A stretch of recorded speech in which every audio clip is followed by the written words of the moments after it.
Caregiver is defined as a person who provides direct care.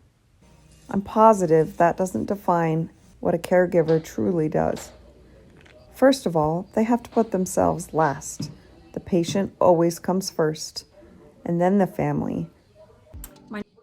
My name is Katie. I want to talk to you about my caregiver. His name is Ben, and he is my husband. I am also a stage 4 metastatic melanoma cancer survivor. I want to tell our story. Then I met when we were just kids. We were 22, 23-ish years old. We had met at work. Him and I were friends. We were dating other people. We built a very close relationship. It was just easy with him. And when I met him, just was drawn to him. He was very charismatic and confident, funny, outgoing. And I hoped that our paths would be more intimate. And when him and I just had become available, it was almost like we were instantly drawn to one another.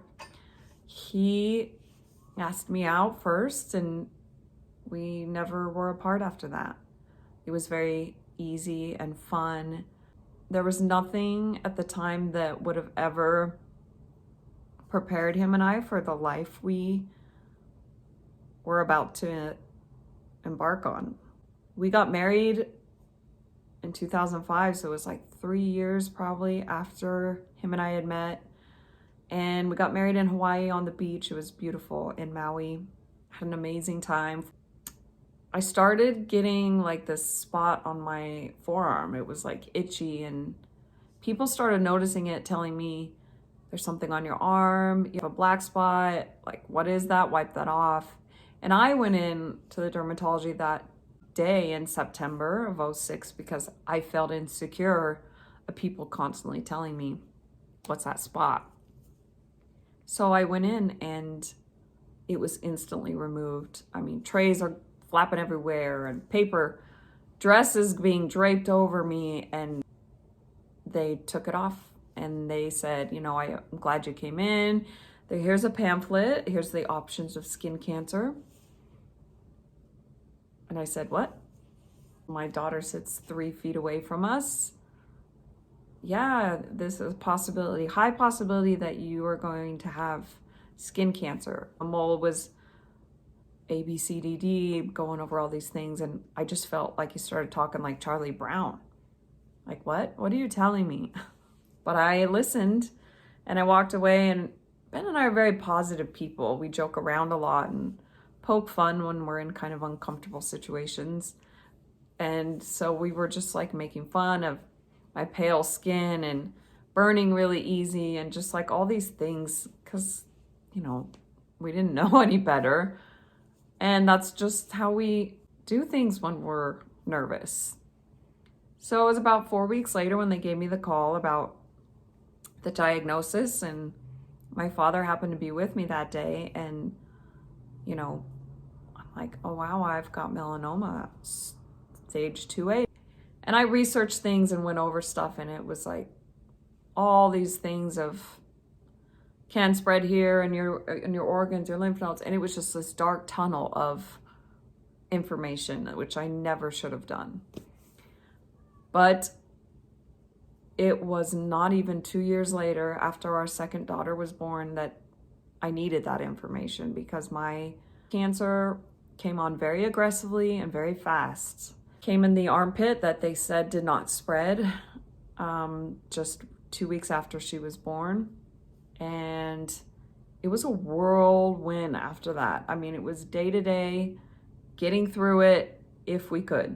There was no room for fear and tears between him and I, but he held us together very, very well. I was not always strong. We had 2 kids, very small. We both were on robot mode. But went to work, 2-hour drive to and from. He paid all the bills, cooked the dinner, changed the diapers. He did it all. He had to clean all the bottles, do the laundry, clean the house, make sure the girls were fed and happy, and entertain them. I have a daughter under 1 and a 5-year-old, just barely starting kindergarten, learning all the basics of life, and we are fighting cancer and surgery and radiation and chemo and hair loss and immunotherapy and trials and traveling. We went everywhere, but he always was there next to me. He lost jobs, changed jobs, passed up promotions. He should be some CEO of a bigwig company by now, but he's not, because he had to sacrifice so much just so I had the proper insurance, the proper amount of pay to survive. I haven't been able to work since 2 years into our marriage. I have been broken, crying, screaming, and he has been right there with me. He stood in the bathroom one time with me when I had the worst dietary issues you can imagine. But he sat there as I was crying of the pain and agony I was in. I mean, the amount of things he had to worry about, his 2 little girls, his wife dying, making sure the house, the bills were paid, had enough money, gas, food, insurance, him getting enough sleep. Nobody looks at the caregiver as much as they do the patient. When reality is the caregiver is suffering the amount of fear and sleep loss and basic affection from his wife. I couldn't do any of that. I couldn't give him the love he deserved. We were just barely married. Like, we had only been married a year, 3 years when things were getting really scary. Anyone who's married, you should be traveling, raising your kids, going to soccer games, doing all these things. He had to do that, and he had to do it alone. He had to take our oldest daughter to every volleyball game, t-ball game, soccer game alone, because I was at home not being able to get out of bed, trying to take care of our little one, trying teaching her the ABCs and 1, 2, 3s while I could barely move. The caregiver are the most important parts of our journey. There was a really dark period of my story where I couldn't have family around or friends around. I was too broken.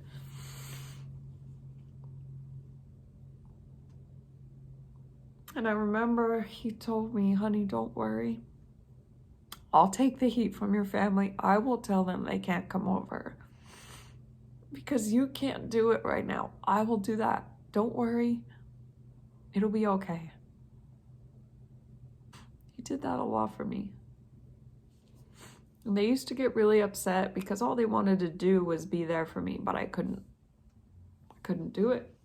I couldn't do everybody's emotions and my own and my kids and my husband, and he suffered. They were mad at him and he took a lot of heat. But he kept a house, a roof, our kids clothed, diapers, food on the table, fed me, got my prescriptions, made sure I was getting to every doctor's appointment, scheduling when people could come by and take care of me while he was at work, took care of my wigs when they were all matted up in a ball. We planned birthday parties, and all he wanted to do was make sure I lived, and he did that. He really did that.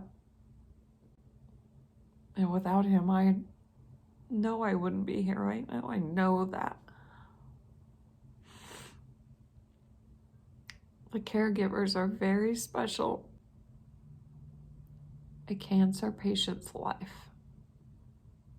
The reason we get up, the reason we get to every appointment, the reason we make it, because you can't do it alone. And the caregiver could be your mom, your best friend, your uncle, your aunt, your husband, your spouse, your sister, your brother, anyone that loves you can be your caregiver. Mine happened to be my husband. His name is Benji, and he's now 43 with a job I know he hates.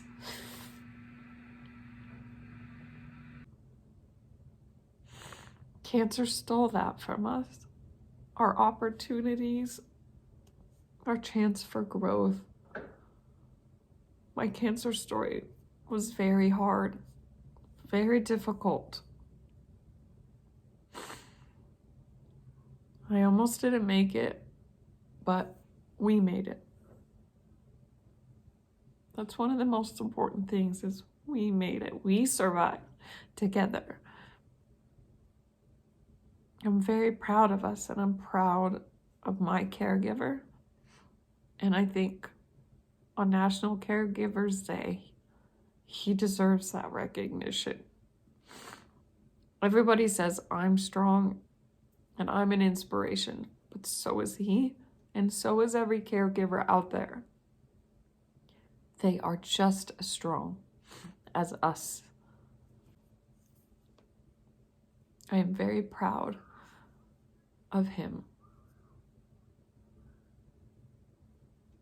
So, any caregiver out there, thank you for being our strength and our inspiration.